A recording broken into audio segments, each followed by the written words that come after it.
अस्सलामु अलैकुम दोस्तों, आज मैं मौजूद हूँ कलिया शरीफ में। यहाँ पर आराम फरमा रहे हैं हज़रत मखदूम अलाउद्दीन अली अहमद साबिर कलियरी रहमतुल्लाह अलैह। तो चलिए दोस्तों, आज मैं आपको उनकी बारगाह में लेके चलता हूँ। चलिए।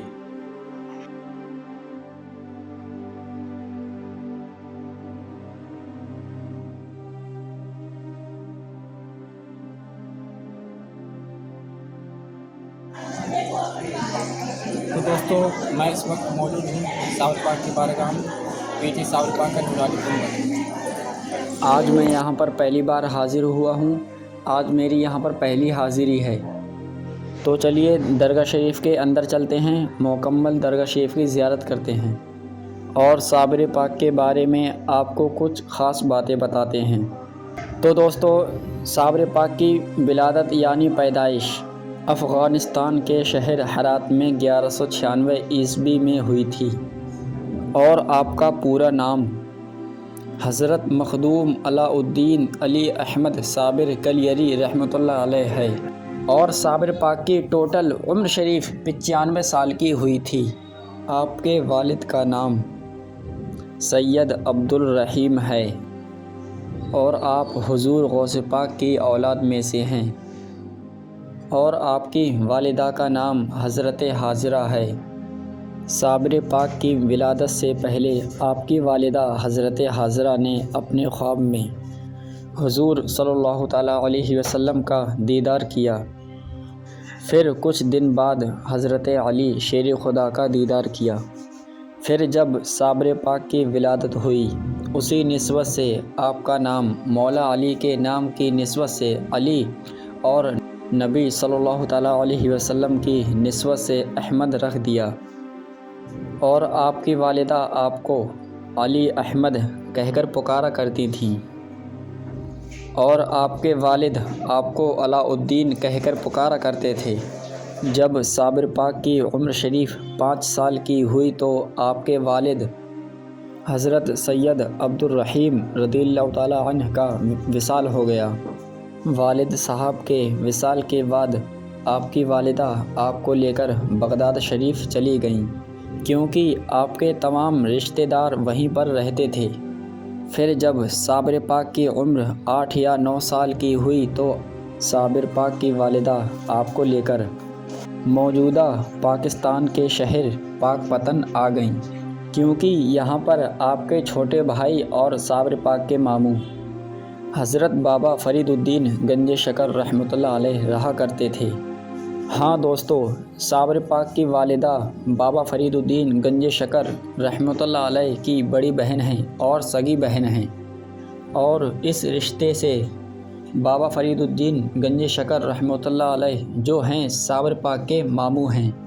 आपकी वालिदा आपको बाबा फ़रीद के पास लाती हैं और उस वक्त पाकपतन लाती हैं।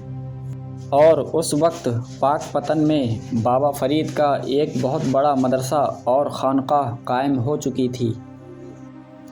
साबिर पाक की वालिदा अपने भाई बाबा फ़रीद से मिलकर कहती हैं, ऐ फ़रीद, ये मेरा बेटा अली अहमद है। मैं ये चाहती हूँ कि ये तुम्हारे पास रहे, तुम इसे पढ़ाना, तालीम देना और अपने पास ही रखना।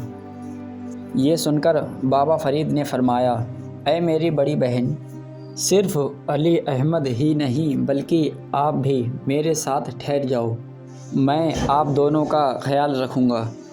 वक्त गुज़रता गया और साबिर पाक की तालीम व तरबियत शुरू हो गई। इसे साबिर पाक की करामत ही समझें। जो आम लड़के तालीम हासिल करने के लिए 7 साल लगाते हैं, वहीं पर साबिर पाक ने 7 साल के कोर्स को 2 साल में ही ख़त्म कर दिया। उस वक्त साबिर पाक की उम्र 11 साल की हो गई थी। फिर आपकी वालिदा को ये इत्मीनान हो गया, अब मेरा बेटा अपना ख्याल खुद रख सकता है। तो आपने वापस जाने का इरादा किया। जाने से पहले आप बाबा फ़रीद के पास आईं और कहने लगीं कि मेरा बेटा खाने में बहुत शर्मीला है, इसका ख्याल रखना। تو فوراً بابا فرید نے صابر پاک کو بلوایا اور کہا کہ بیٹے، آج سے ہم نے تمہیں اپنے لنگر کھانے کی ذمہ داری دے دی، تم وہاں پر رہنا اور لوگوں کو کھانا کھلانا۔ پھر صابر پاک کی والدہ واپس چلی جاتی ہیں۔ پھر صابر پاک لنگر کھانے میں لوگوں کو کھانا کھلایا کرتے۔ یہ سلسلہ 12 سال تک چلتا رہا۔ پھر 12 سال کے بعد صابر پاک کی والدہ آپ سے ملنے آئیں اور اپنے بھائی بابا فرید سے ملاقات کی اور کہنے لگیں، مجھے میرے بیٹے سے ملنا ہے۔ جب صابر پاک اپنی ماں سے ملنے کے لیے آئے تو ماں نے دیکھا صابر پاک بہت کمزور ہو گئے ہیں۔ اپنے بیٹے کی یہ حالت دیکھ کر ماں تڑپ اٹھی اور اپنے بھائی بابا فرید سے کہنے لگیں، یہ کیا حال ہو گیا ہے میرے بیٹے کا؟ کیا تم اسے کھانا نہیں دیتے تھے؟ تو بابا فرید نے فرمایا، میری بہن ایسا نہیں ہے، بلکہ میں نے علی احمد کو لنگر کھانے کی ہی ذمہ داری دے دی تھی تاکہ وہ لوگوں کو کھانا کھلائے اور خود بھی پیٹ بھر کر کھانا کھائے۔ پھر صابر پاک سے پوچھا، بیٹا کیا تم کھانا نہیں کھاتے تھے؟ تو صابر پاک نے کہا، آپ نے لنگر کھانے میں صرف کھانا کھلانے کے لیے کہا تھا، کھانا کھانے کے لیے نہیں کہا تھا۔